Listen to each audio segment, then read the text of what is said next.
అందరూ ఉత్సాహముతో ఆయన శక్తివంతులైన ఆయన కార్యము జరిగించుకున్నట్లుగా సహాయం చేయమని ప్రార్థన.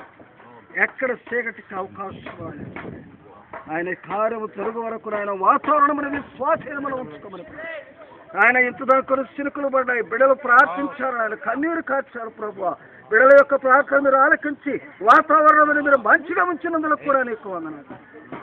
కార్యము జరిగించి ఈ నామమునకు మహిమ కనత ప్రభావములు యేసు నామములో అడిగి ప్రార్థిస్తున్నాను తండ్రి. ఆమేన్. మహాపరిశుద్ధుడా, ప్రేమగల తండ్రి, దయగల నాయన, అయా తండ్రి, నీ ఆలయ నిర్మాణంలో ఇంతవరకు మీరు సహాయం చేశారు. ఇగో ప్రభా, ఈ స్లాబ్ విషయంలో కూడా మీరు మాకు తోడుకున్నారని నమ్ముతున్నాం ప్రభా. బిడ్డలందరికీ శక్తినివ్వండి, ఆరోగ్యాన్ని ఇవ్వండి ప్రభా. పని అంతమయ్యే వరకు ప్రభా మీరు తోడుగా ఉండండి. ఇటువంటి ఆపదలు ఇక్కట్లు ఇబ్బందులు లేకుండా మీరు సాతానందకర శక్తులు లయపరచండి. మీ పరిశుద్ధాత్మ ఈ ఆలయం చుట్టూ ఉంచమని యేసు నామములో వేడుకుంటున్నాము తండ్రి. ఆమేన్. కృప కలిగిన మా తండ్రి, ప్రేమ కలిగిన మా ప్రభు, మీకు వందనములు స్తుతులు చేస్తున్నాం.